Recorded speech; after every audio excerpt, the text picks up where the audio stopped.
I'm so excited to be here with you today to talk about a subject that I'm so passionate about, and that's leadership. What would it be worth to you to learn from another leader's mistakes? If you could gain insight and strategies from other leaders' years of trial and errors, would you be interested in it? Well, of course you would.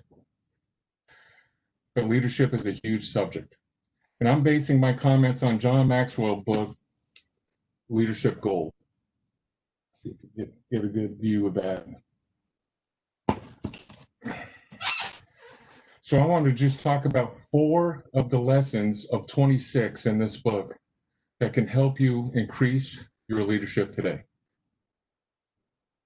In fact, if you've never experienced a failure at least once in leading others, would you please raise your hand or type in never? I didn't think so. We've all experienced that.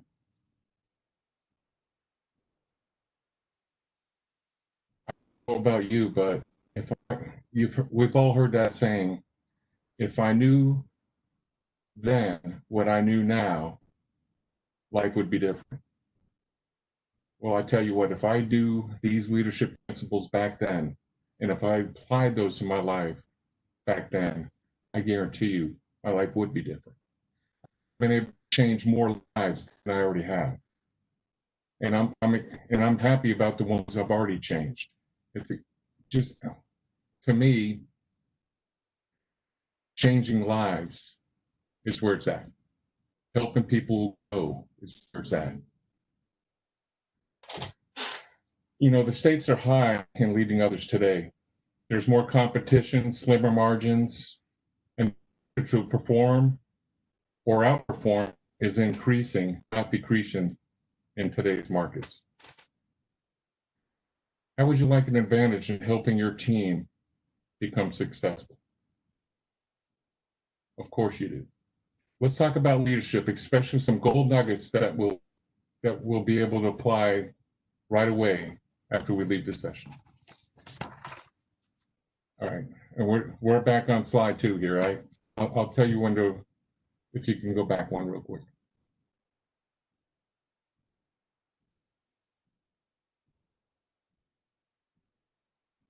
Can you move back one slide to slide 2?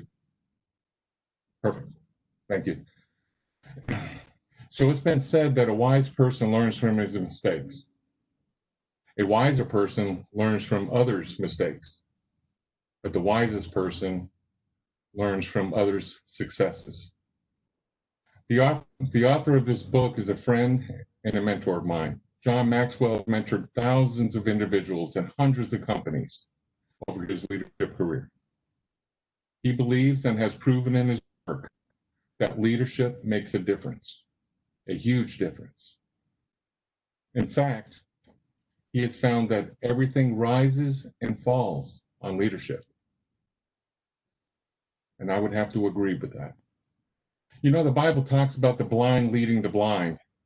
That paints a great picture of a poor leader leading his team right into the ditch.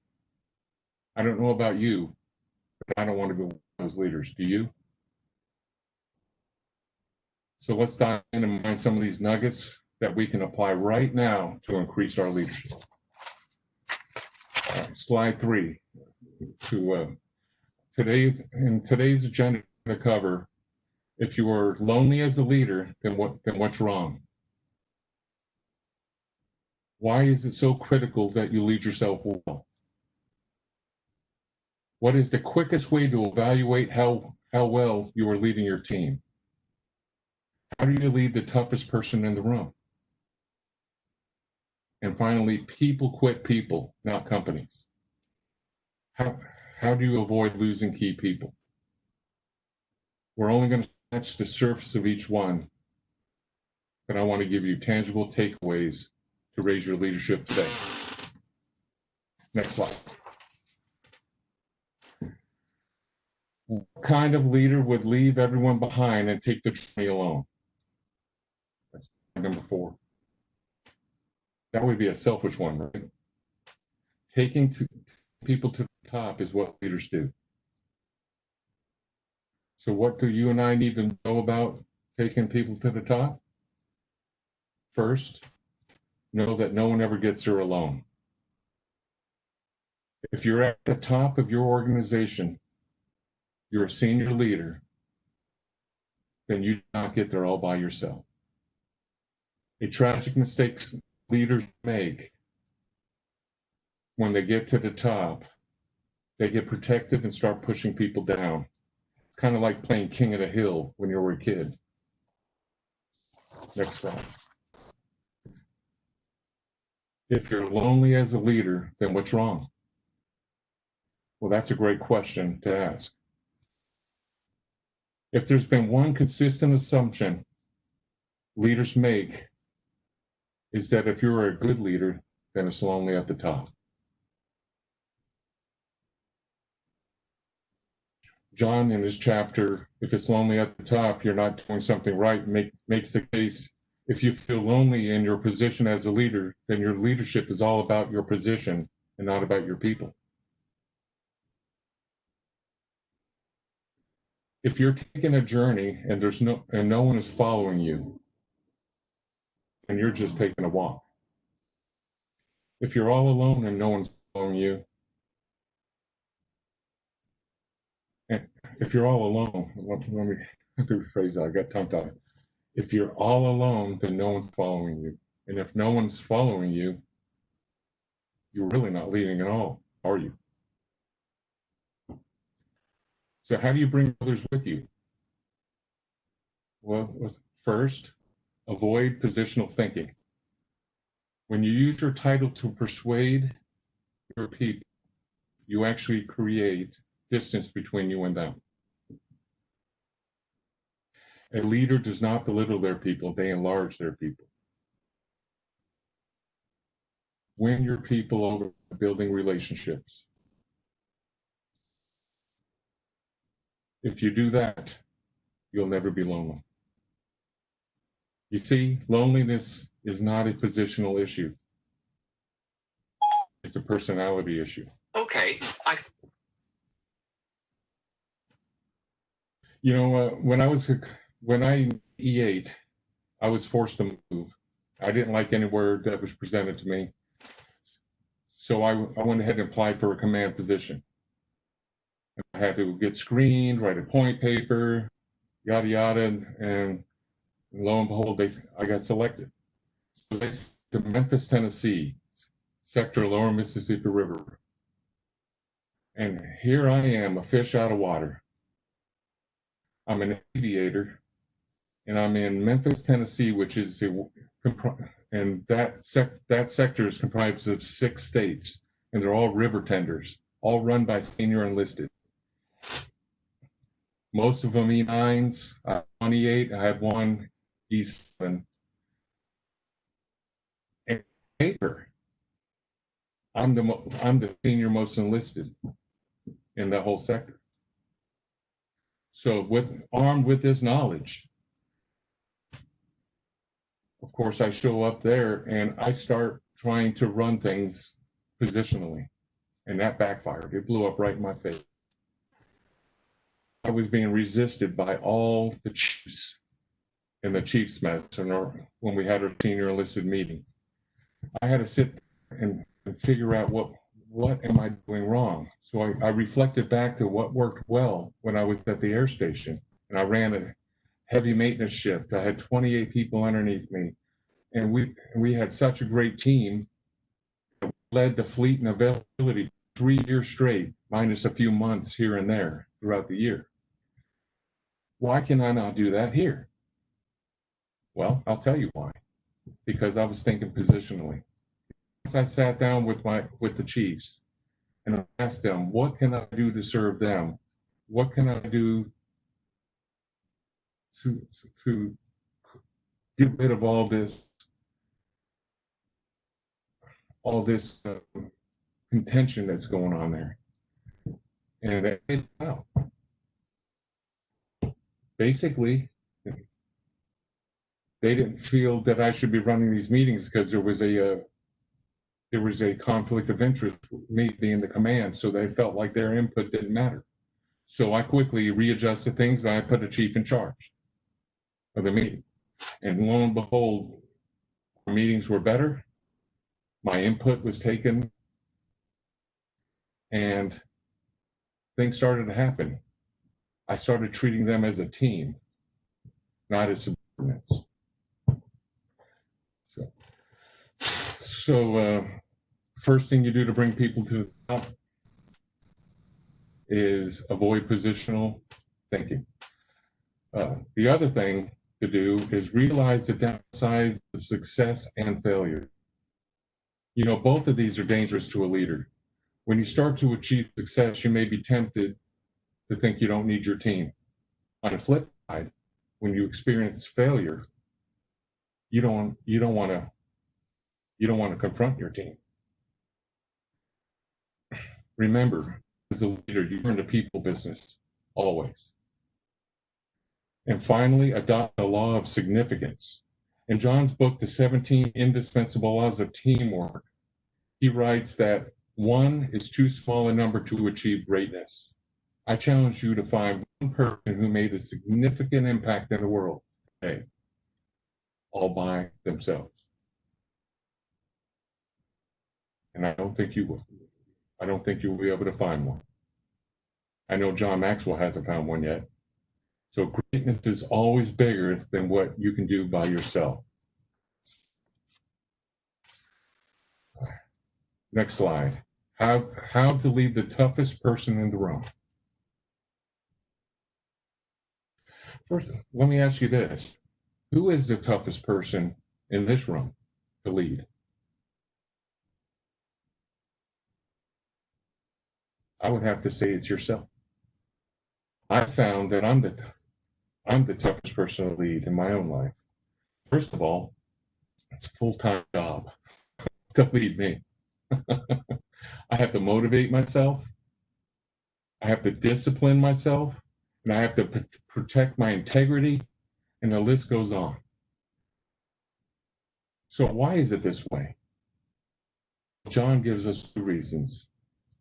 One is we don't see ourselves as we see others.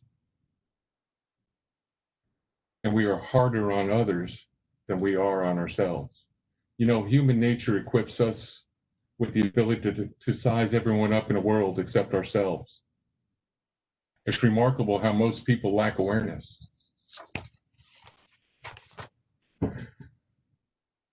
John says, we tend to judge others according to their actions.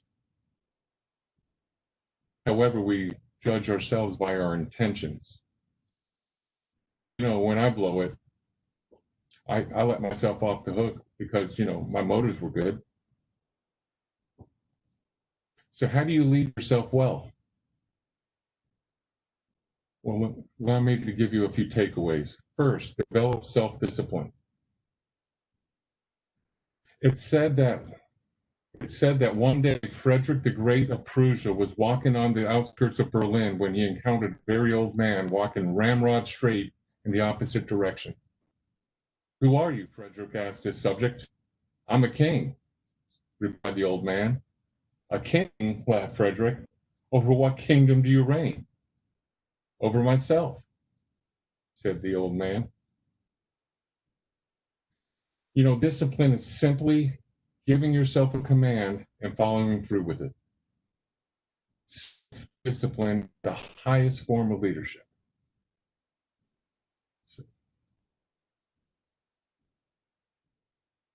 You know, leading yourself is a challenge, and one of the places where your character shows up is in how you lead yourself. You know, there are days when I just want to take a break from leading myself. But the problem is that's not wise to take any day off when it comes to that. So that leads me to the second action you can take on leading yourself. Seek accountability. I've heard John say, people who lead themselves well know a secret. They can't trust themselves. It's when you think you are untouchable that you learn how quickly you can be touched by poor choices. You know, I've seen many commanding officers and officers in charge get relieved of command due to lack of confidence. Basically, that means the district commander or sector commander lost confidence in that leader's ability to lead their people. It's not a good thing to see. The morale at that unit usually is down. Then they have to get a new leader to come in, and then they have to learn the ways of their new boss all over again. So do you have an accountability partner or peer group? You know, I know for myself, just being aware of an upcoming session with my group allows me to avoid procrastinating, because I know I'm going to have to tell the group if I kept my commitments or not. And I don't want to be shamed. You know, Thomas Watson said it so aptly. Nothing so conclusively proves a man's ability to lead others as what he does from day to day to lead himself.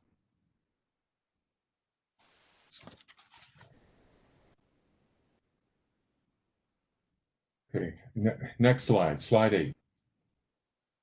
In the chapter, Defining Moments Define Your Leadership, John points out that oftentimes it is the choices we have made in times of crisis or challenge that define us and shape our leadership. I find that so true. If you want to gain influence with your people, solve problems. How you act or fail to act in those moments reveal to others just what our leadership competencies are. Times like facing a personal failure, taking a stand on an issue, experiencing suffering, or making an unpleasant choice. All these and more, when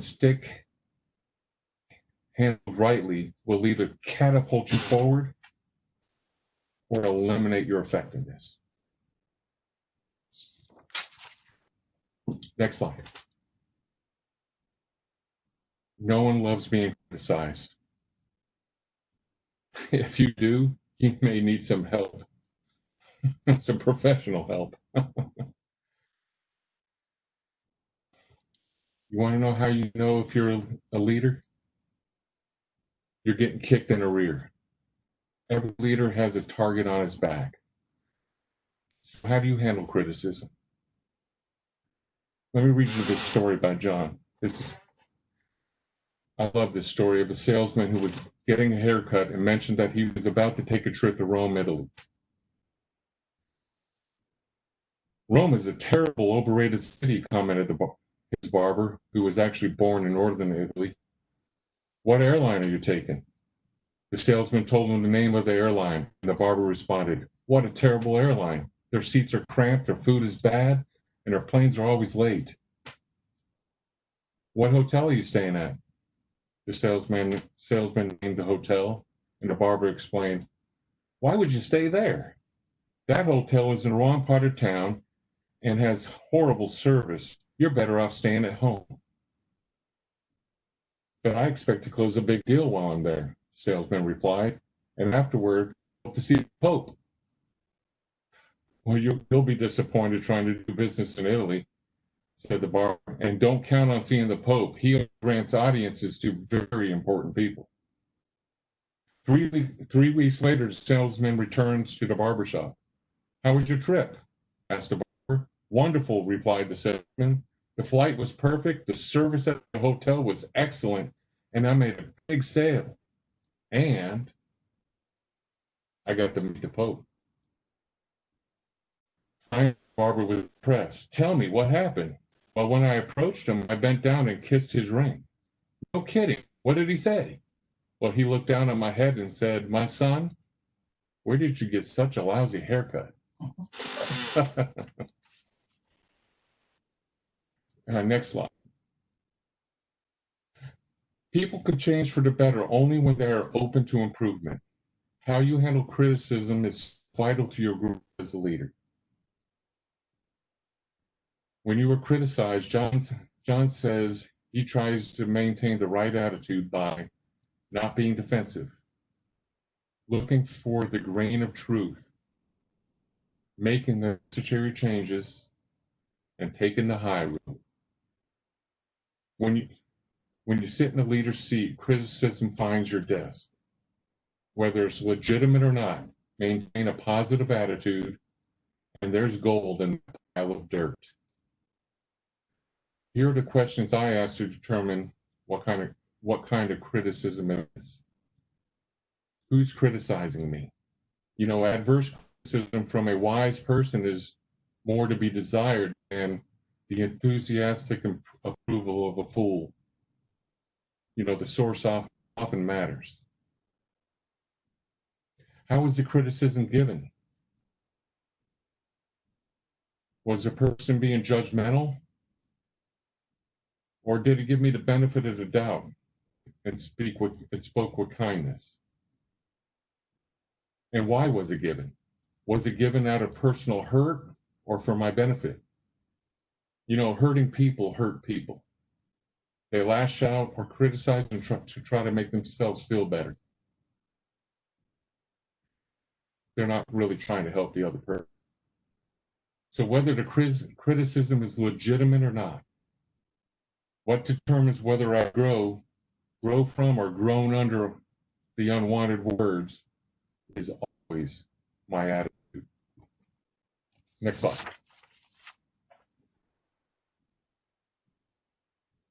In the chapter, Never Work a Day in Your Life, John describes the importance of having passion for what you do. Following your passion is the key to finding your potential. So how do you find your passion? Well, ask yourself this simple question. What do you love doing so much that you are willing to do it for free? L.P. Jack stated, a master in the art of living draws no sharp distinction between his work and his play, his labor and his leisure, his mind and his body, his education and his recreation. He hardly knows which is which. He simply pursues his vision of excellence through whatever he is doing and leaves others to determine whether he is working or playing. To himself, he always appears to be doing both. And let's listen to the words of Jack Welch. The world will belong to passionate, driven leaders, people who not only have enormous amounts of energy, but who can give those who can energize those whom they lead. You see, leadership is influence, nothing more, nothing less. People gravitate to passion. Are you passionate about the work you have? Next slide, slide 13. Have you ever known someone who only wanted to hear the good stuff and not the bad? Friend, if you're not able to hear both the good and the bad, you're not dealing with a major responsibility as a leader.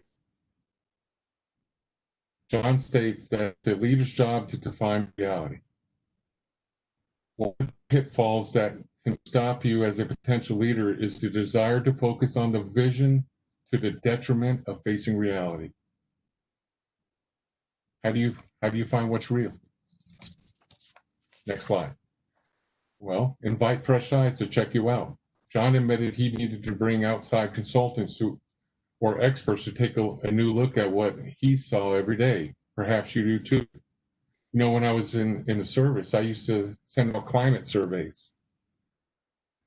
And in these climate surveys, I'd have direct questions about me and how I'm doing. What can I be doing better? And it was anonymous. So I got some feedback. I have good feedback and I got negative feedback. But it was all, I considered all of that good stuff. Even the negative stuff, if I can find a grain of truth in that, then I can work on it. As Jim Collin points out in Good to Great, good leaders who lead great companies face reality and make changes accordingly. You absolutely cannot make a series of good decisions without first confronting the brutal facts. So how you doing so far? Are you picking up any of these nuggets? You learning something here? Is this helpful? Yes, this Janice. There was a comment that you'd made that I thought was very interesting a few slides back. You said something about it's harder to lead ourselves than to lead other people. And I was thinking about that, and I thought that's probably very applicable for seasoned leaders. But what about new leaders? Maybe they're a little bit timid and even more hard on themselves. So, do you see where there might be some differences in the amount of experience you have as a leader? Well, it's all about getting to know yourself. You have to know yourself to grow yourself. Normally, people who are thinking along those lines, their self-esteem's at a lower level. You have to learn who you are and want to grow yourself. Is that helping out? Does that answer the question? Yeah, it does. I think, everybody's got a different personality type. And so what you're teaching us is that leaders are actually developed because you don't just start out as a leader. These are all skills that we need to learn to become more effective in how we lead, I guess. Absolutely. Leaders are always learning.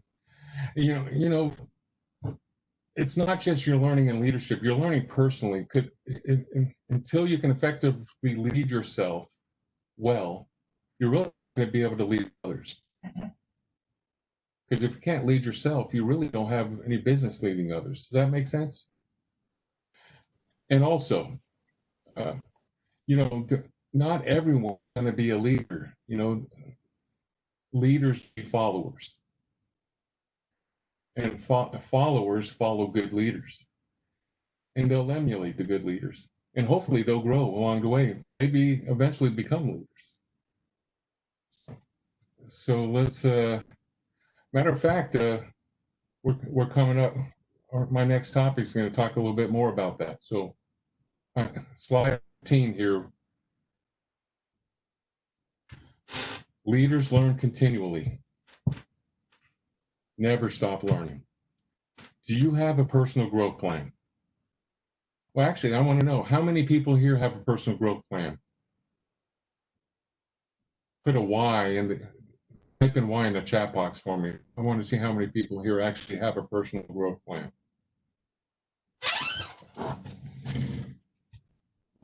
I see one. No one else? It's very common. A lot of people don't think about themselves and growing themselves. Well, first of all, let me applaud you for taking the time to be here today. However, true leadership development happens over a period of time. It's a process. What are you doing every day to help to develop yourself as a leader? That's a question you should ask yourself. Events like even today can make you aware of what you need to do to develop as a leader, but it can only start the learning. Here's one thing that John Maxwell does, and it's enlightening. He takes a week between Christmas and New Year's, and he spends a considerable amount of time evaluating his calendar from the past year. One of the measurements he uses is how much did he spend investing in his personal growth. Experts tell us we should be spending 10% of our income investing in personal development. Do you know how much you have invested in yourself?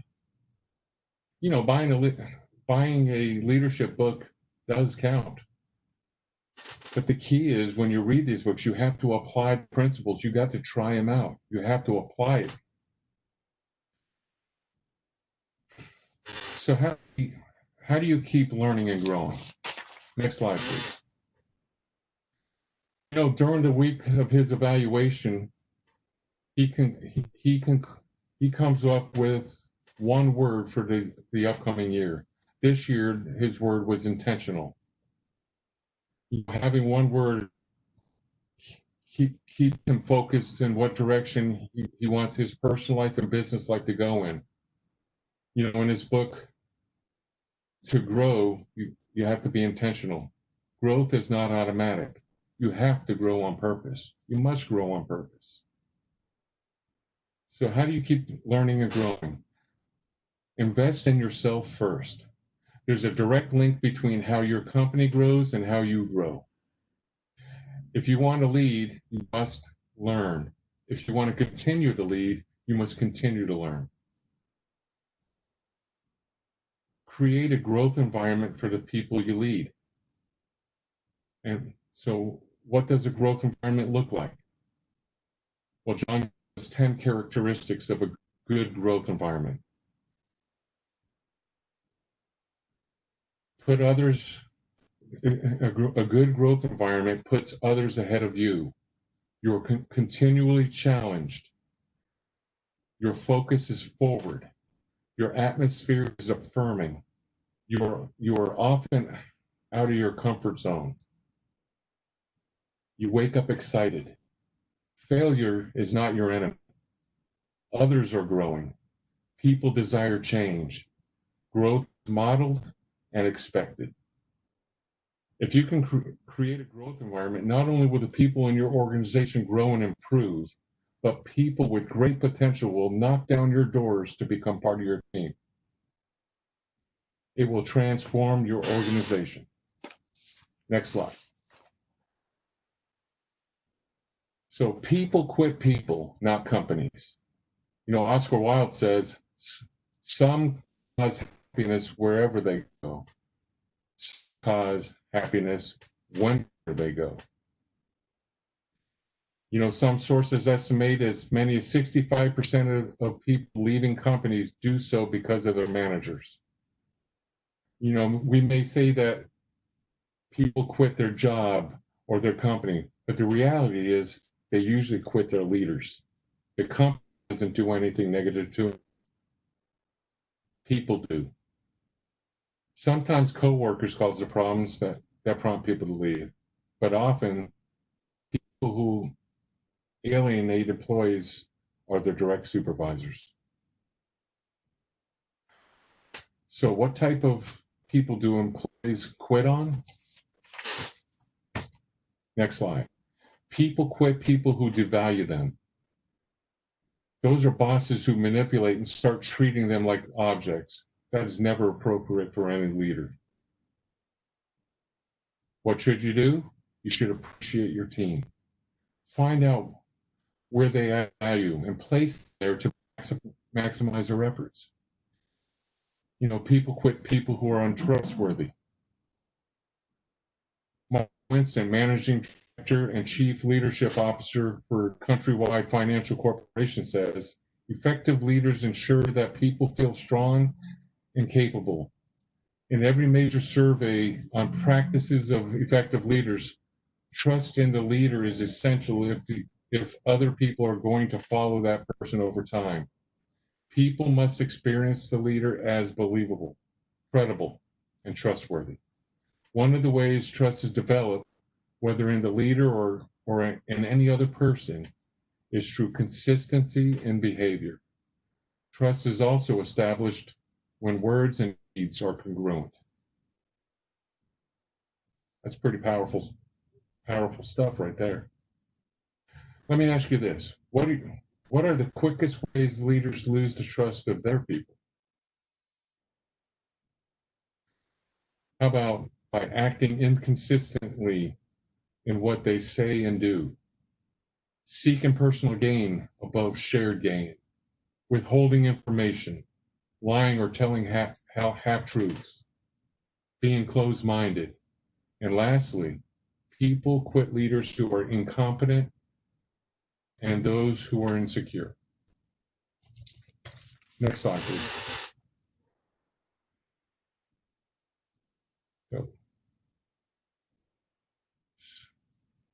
So how to be a leader worth following rather than losing your key people. First, take responsibility for relationships. As a leader, you take the lead in making sure relationships are positive. Conduct exit interviews. Find out if you are the reason they're leaving. And if you are, take the high road and own it. Value those who work for you. It's wonderful when people believe in their leader, but it's more wonderful when their leader believes in their people. Prioritize credibility. As a leader, there will be times when you are over your head. During these times, be trustworthy. Maintain positive emotional health. Follow the golden rule. Have a positive attitude with your team. It'll be contagious. And in this day and age, that is one thing you want your people to catch. Lastly, maintain a teachable spirit. What this means is you understand that everyone in every situation can teach you something. Having this posture with your team will endear them to also want to be teachable. Remember, people do what people see. Next slide. People will summarize your life in one sentence, so pick it now. What is it that you want to leave behind when you pass from this earth? Claire Booth Luce clearly calls this your life sentence. If you were intentional about creating your legacy, people at your funeral won't have to wonder what your life sentence was. Eleanor Roosevelt remarked, "Life is like a parachute jump. You've got to get it right the first time." Author and leadership expert John Mawell said, "Most people don't lead their lives, they just accept them." Don't allow that statement to apply to you. Begin choosing the legacy you want to leave others. It may be just the beginning of the process, but that's okay. You must start in order to finish.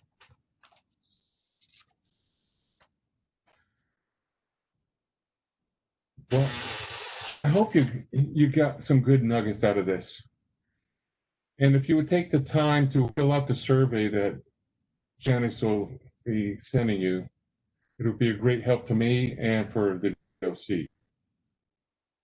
For those of you who want to find out more, here are a couple of ways that you can do that.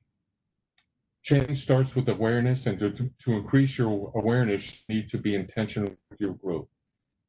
To stay in a growth environment, I offer a variety of programs and opportunities. One of those is a mastermind program for groups like this, where I come and facilitate a meeting once a week for anywhere between 5 to 12 weeks, based on the John Maxwell book.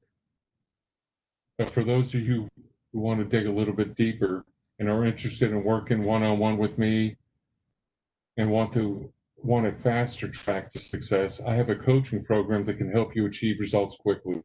Coaching one-on-one is an amazing means to success. It's much more intensive, so you'll really want to see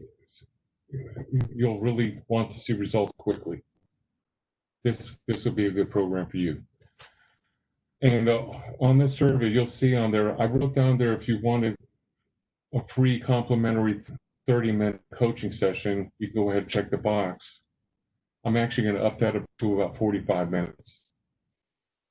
But it'll bring you into the world of coaching. You can see what it's all about, and I can show you the value, talk about the value of it. And you'll see how it definitely makes it, what's the word? You'll see how you'll be able to quickly move from where you are now to where you want to be. So thank you, everyone. It's been a pleasure to be here with you today. Thank you, Janice, for inviting me. And you can open it up for questions. Thank you very much. We appreciate you giving us this information, and I think everybody probably took something away. I know I've certainly taken a couple of things. One of the interesting points that you brought out was making your own personal plan, a growth plan. And we teach our clients about making a business plan for their business. And part of that is where they want to see that business in 1 year, 5 years, and further on down the future. So I think we can have a parallel comparison with our own personal growth plan. And I really like that because we can look at ourselves in that same way. Like, where do we want to be? So if you want to be at a certain point, how do you get there? I really like that. And I appreciate you bringing that out. I'd not thought of that before. Well, starting my business, I utilized SCORE and got a mentor through SCORE. And I also used the BBOC to help me out. You all helped me out. So you helped me establish my business and create a business plan. I had a one-on-one mentor through SCORE, and that's another one that you can get through the Small Business Association. It's a free service. These are people who volunteer their time to mentor you through business. For my personal growth, when I joined the John Maxwell team, I also paid into their mentorship program. So I actually talked to John Maxwell himself and the senior leaders in his organization, and they mentor me personally. I also have several coaches. I actually have a coach of peers that we just coach each other. I also pay into a coaching program where I have 3 coaches. I actually have a coach I pay to work more one-on-one with, and I also have one where they set me up with a peer, and they actually set me up with a partner, and we're expected to coach each other weekly. And that's an ongoing process. So I'm being coached from all sides here. I can't do anything but move forward. There's no way for me to fall backwards on that. Mentors are people that can give you examples based off experience. Coaches don't mentor you at all. Matter of fact, they frown upon it. Mentors make you self-aware of where you are right now, so you are able, and also we'll find out where you want to be. And a coach, as we discuss the topic and we're trying to move forward to where you want to be, a coach will continually bring you right back into conscious awareness. When you start to zone out, we'll recenter you. And we don't give you answers. That's a good part about coaching. You have all the answers ready. What we do is unlock your potential. We show you your potential. We unlock it. You come up with your own answers. It's a coaching amazing experience. I've learned a lot about myself just doing it. They ask questions that makes me think, and then they ask me, so what action do you want to take before our next meeting? And based off what I learned, I create my own action. And then now, before your next meeting, guess what? You have someone to be accountable to, don't you? That's a good explanation of the difference between mentoring and coaching. So it sounds like coaching helps us to not only build the framework, but stay accountable to stay within that framework so that, as you say, you definitely move forward. Absolutely. And John Maxwell also stresses the importance of getting a mentor. And, I can't mentor a CEO of accounting firm. I'm not an accountant. So how can I mentor you? But I can coach anyone. But John Maxwell recommends that you get a mentor in your field. He actually goes as far to say, pay that person for his time. That's what he's done to get to where he was now. He paid people for, I don't know how much you pay. I think sometimes he paid them $100 just to spend 30 minutes with them. But he came there with a lot of questions to ask. And he learned, and that's how he developed, and that's how we learned, and that's how he got a lot of these leadership principles. He learned from other leaders and mentors. So, do we have questions from anyone out there? Yes. Yeah, Ked, this is Jamie at the VBOC. If someone suffers from personal anxiety, or they're just very shy or introverted, what's the best path you think that person could move forward with? I mean, some people are not extroverts, and they might be hesitant to try to approach this. How do we start helping that person get on a path? Well, so we got to make sure that this is anxiety from speaking, or it's not anxiety from a situation where that they would need to see medical help, or a therapist or something. We don't do that. But what we would do as a coach for someone that's kind of shy, that's where we bring them into self-awareness. And we talk about, we'll find out what their weaknesses are. And I'll ask them, so what do you think we can do to strengthen that weakness? And then we'll go through, there's things out there. You can join, there's things you can join, like Toastmasters. It's a great way to get up there with other people who are scared to speak.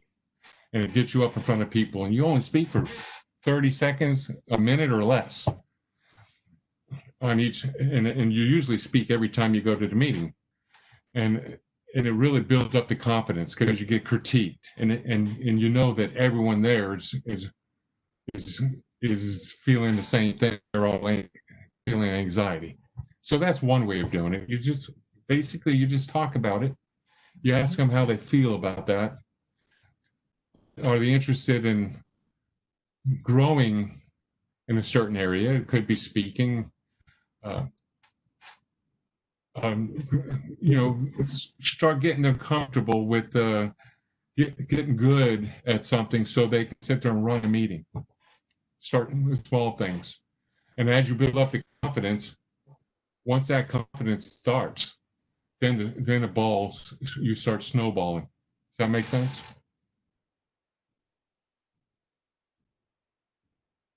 Did I answer your question, Jamie?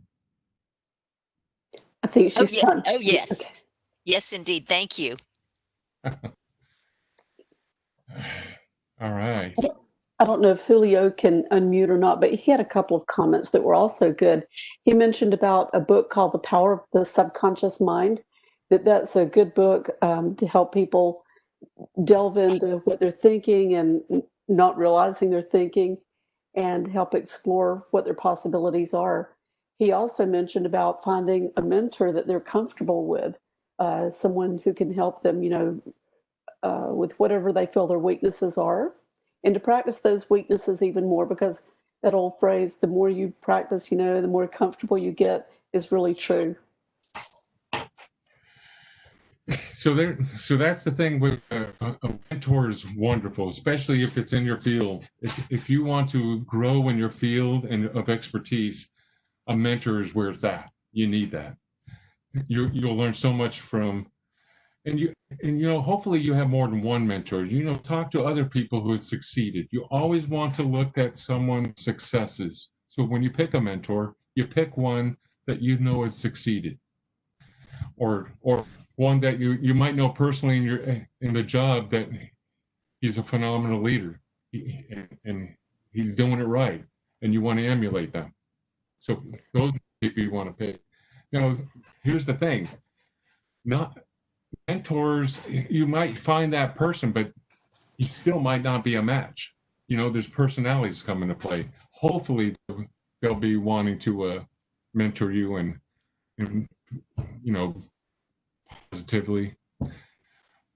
But a coach, on the other hand, they're more of a personal growth. They can help you towards that side, but they're going to probably lean you towards a mentor if it's work specific. I think that's a really good point, especially for some of our clients who have spent their career in the military, and they have basically been on one or two paths. But when they get out and they want to start their own business, maybe it's something totally new to them. So if they wanted to start a restaurant or some sort of food business, it's really good to find a mentor in that field, because it's the one of the most valuable ways to learn that business, maybe before they step off and actually buy a business or invest their money to start it. They're able to learn from that mentor. So that's a very good point, especially for our new entrepreneurs going into something that's new to them. You know, I just thought of something that I wish I would have put in a PowerPoint, especially from transitioning leaders from the military into the civilian world, corporate world. You got to remember, you're not in the military. You know, we have rank structure in the military. People have to follow your orders. And there's consequences built into the book if you don't. And there's, in the corporate world, it's not that way. You know, you don't run it like that. You got to treat people with respect. In the military, technically, you don't have to. I mean, I hope you do. But I've had leaders not treat me with respect. I do it their way, or I'm hitting the highway. You know what I mean? So I've dealt with bad leaders, and you just got to remember there are going to be bad leaders.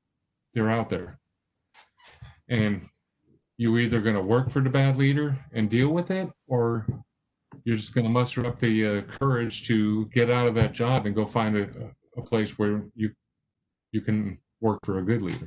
Just so anyway. I don't know if the mic's working here. Can you guys hear me? I hear you. Awesome. Yeah, that's a good statement. However, I don't believe there's well, I guess there is good and bad leaders. However, we still can learn from those bad leaders. You still learn, you know, just like little points that you mentioned. You definitely going to learn from the bad leaders. One thing you're going to learn is that's not the type of leader you're going to want to be, right? Yes. You learn from everything, and everyone. I was very fortunate. I was in the infantry, and I had several good leaders and several, you know, they were good, maybe doing administrative work, not so good with speaking or being motivational. However, I did have some great leaders, and one of the things that I learned that yes, you do have to do what they tell you. However, in the position that I was in, I needed to get along with everybody, because in order to accomplish the mission, I needed commo guys. I needed an air wing to support. I needed to know every single individual that had to do with the mission, meaning I needed to build a good relationship with all the S shops, just because I needed to go directly to them for the things that I needed to be able to accomplish the actual mission. But I do agree with what you're saying, Ken. You know, you just what you just said there, what I was talking about earlier. In order to bring your people up to the top, is you need to establish relationships with your people, and you did. It sounds like that's the way to do it. Everything's based off relationships. Leaders have relationships with other peers. They have the relationships with the people that they lead underneath them. You know, it's the people who get the job done, not the leader. You know, in the Coast Guard, for instance, we have an engineering officer that runs the whole aviation force of mechanics, all the maintenance. So he's considered the leader. But in all actuality, he doesn't lead a single person. He's a figurehead. I would run everything as the maintenance control chief. I ran all the people. I ran all the shops. I told all the chiefs, here's what we need to get done. And I left it up to them to figure out how to do it and lead their people. And then when we got done and got it done ahead of schedule, or we lead the fleet and availability. It's my job to make my department head look good. I just wanted to touch on James is asking, how do you know you have a genuine ally on your side when it comes to a mentor? Well, just from my perspective,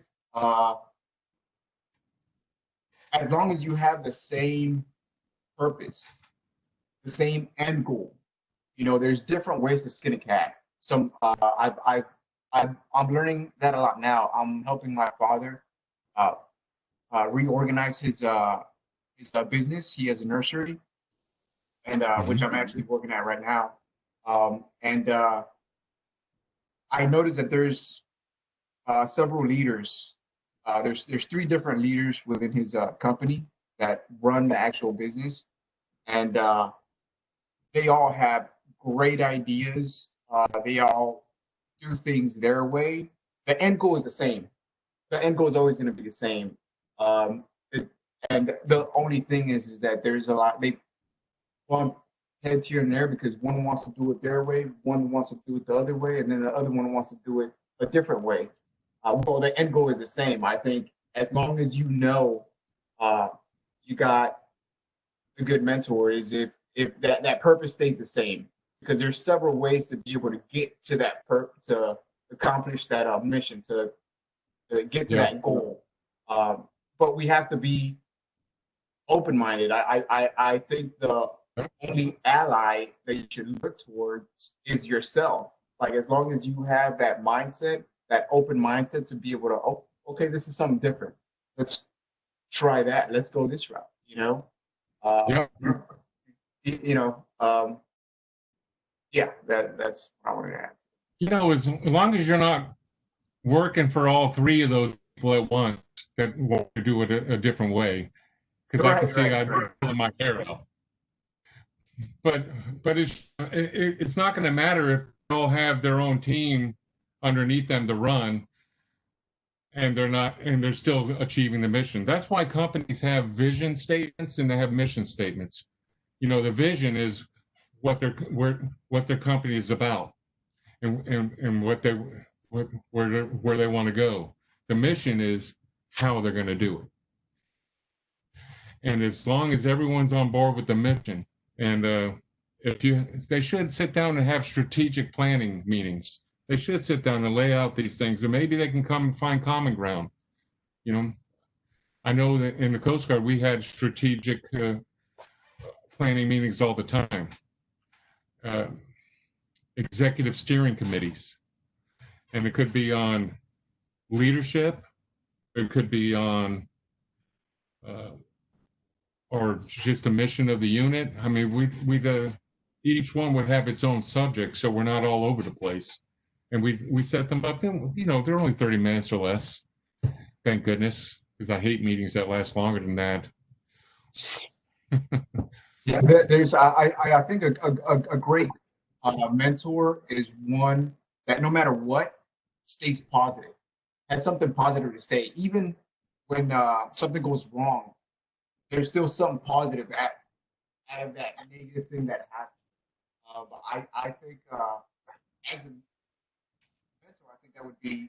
I mean, if you're looking for the right mentor, Yep. a positive mentor that's gonna keep that same positive mindset all the time. Yeah, you're right. You know what? I have a feeling that this leadership goal was a pretty big hit, because everything that you've said, I think I touched on in one place or the other, where it's your job as a leader to be positive. Correct. That was in my one of my slides earlier too. I mean, you're hitting all the same stuff. I like it. I Great like it. minds are thinking alike. Yeah, I think so. I like it. Well, thank you. I hate to cut it short, but we're kind of reaching the top of the hour now. And I'd like to ask if there's any other questions or comments that we haven't covered yet.